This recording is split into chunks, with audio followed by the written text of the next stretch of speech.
This is not a political statement, okay? But I just want to say this. We're not getting into it, okay? But I got vaccinated for COVID, okay? Not a political statement. I'm not getting into any arguments. You didn't get vaccinated. I actually don't care. We're not going there. But I did get the vaccine. I got the Pfizer. I'm not a savage.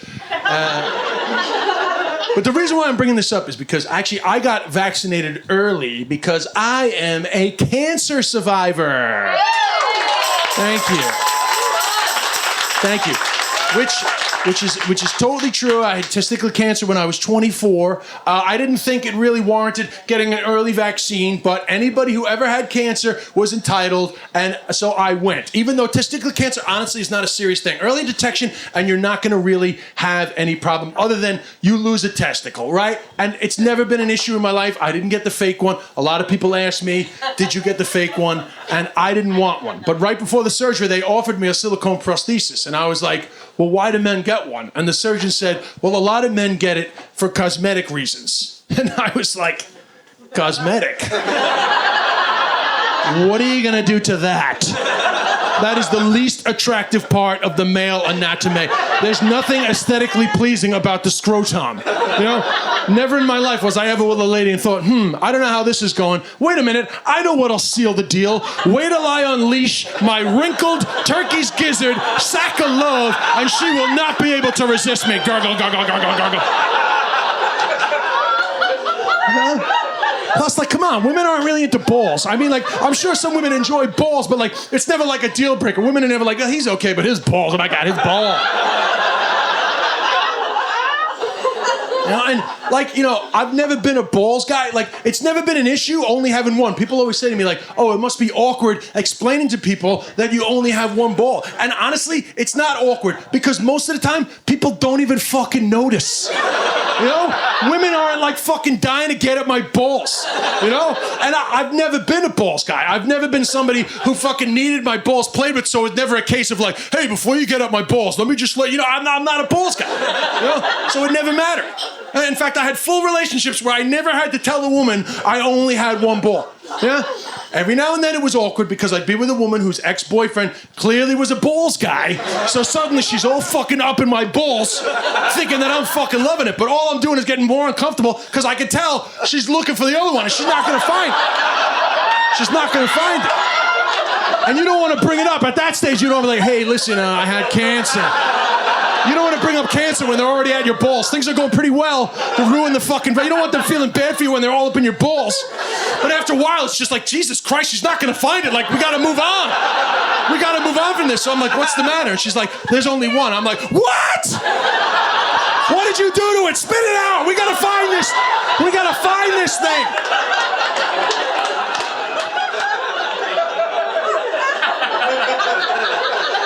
What can I say, man? I'm not a fucking balls guy, you know? Truth be told, I'm an ass guy. If you want to know what I like ass play. I'm an ass play guy. Have you ever had a finger in your ass, Lithuania? No, man, listen, you'll get no judgment from me because I love a finger in my ass. And I know that a lot of guys don't know how great a finger in your ass feels. And I get it, you know? Some guys don't know. Some guys have like a little, you know, internalized homophobia. They think it's like gay shit. You know, they're like, fucking, hey, nothing fucking going up there. Because a lot of men think the gay button is up there, and once it's pressed, that's it. There's no going back. It's like, bing, woo! I never knew. Wake me up before you go. Just feels good, man. Give it a shot. But listen, when I had testicular cancer in the year 2000, so I was 24 years old, and I was in Ireland, and at that time I had already, you know, started doing stand-up, so I had a little bit of a public profile. So there was a lot of news stories about me getting testicular cancer, which meant that a lot of people in Ireland knew that I had testicular cancer. And a funny phenomenon, if you're somebody who's had testicular cancer publicly, is you get a lot of men that will randomly come up to you, like on the street or in a pub, to ask you about their balls, right? Because men don't like going to the doctor, so they're like, oh, this guy had a lump in his ball. Let me tell him about my fucking lump. Like, I'm gonna be able to fucking diagnose them, right?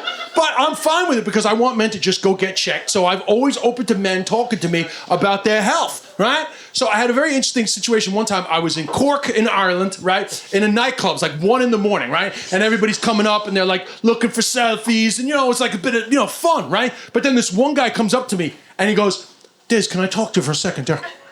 And he has like a real fucking serious head. So I'm like, okay, this guy has a lump in his balls. So I take it seriously. So I pull him to the side. And he's like, yeah, thanks, Des. Yeah, listen, I was at your show last Saturday. Fucking great show, boy. Great show. Was there with the girlfriend. Anyway, we got home after the show. Up to the bedroom. Let's just say she was listening. Right, so I'm like confused because I think this guy's going to tell me that he's worried about something wrong with his balls. Now he's telling me about his sex life. I was like, yeah, and what happened? He was like, fucking finger straight away. Right up there, boy.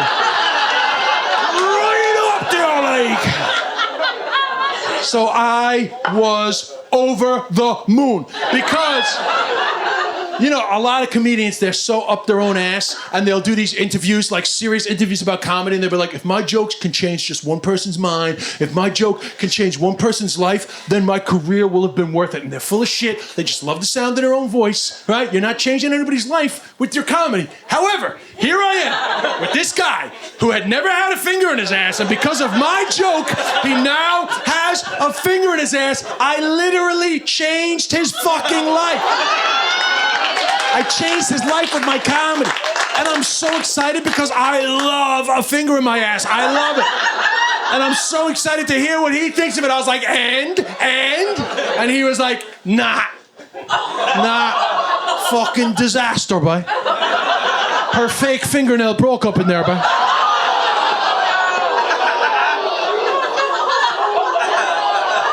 "2020 wasn't all bad for me, by the way. I got married. In 2020 to my beshert, my soulmate, my husband, Leo.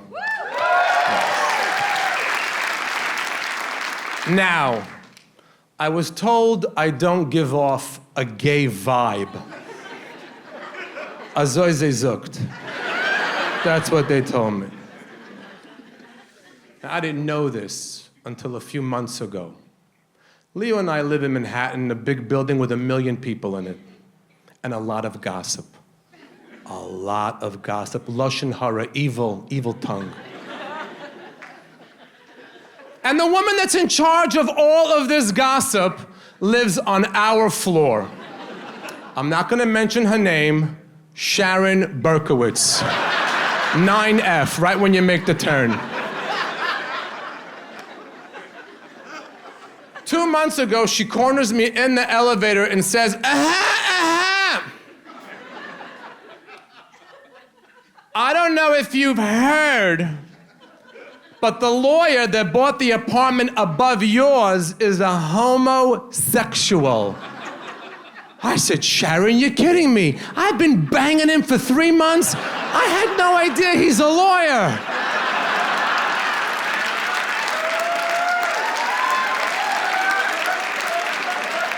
Sharon's been avoiding me lately. My husband's younger. He's 10, 12 years younger, 22 years younger. A millennial. Any millennials here? Yes, yeah. He's a millennial, but he says you're welcome. Most millennials don't. They all say thank you, but they never say you're welcome. They say, no worries. First time I got hit with a no worries, I was buying coffee. I hand my card to the kid behind the counter, and I said, thank you. He said, no worries.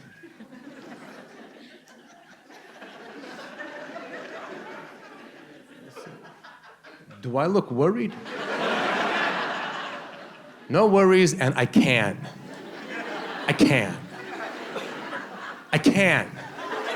I'm so happy, I can't. I'm so sad, I can't. Leo doesn't say I can't, and he always says you're welcome. Yes, yeah.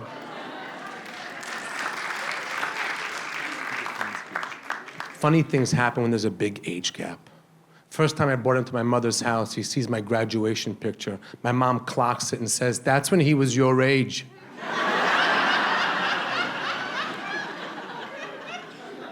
My mom loves my husband, loves him. My mom doesn't feel like she lost a son, she gained a grandchild. And I love being married, I love it. Who here's married and happily married? Yeah. Yeah, it's fun. It's official, there's a license, there's insurance, there's paperwork, there's joint accounts, your name's on everything. People always ask me, do you think he married you for your money? I said, are you insane? I married him for technical support. I'm living with a Genius Bar. I don't know how to use my phone. The other day he said to me, share your location. I said, I'm right here. So how do I share my? He goes, go into I said, I can't. He said, just give it to me. That's my favorite thing to hear. Just give it to me. Here you go. I can't. Just give it to me. We definitely have generational differences, that's for sure. I love cash. I love cash. I always have cash on me, and I have cash hidden all over the house. And he doesn't get it. What's with the cash? I go, you gotta have cash. Why? In case the Nazis come. He says, what do you need cash for the Nazis? I said, you can't Venmo the guard.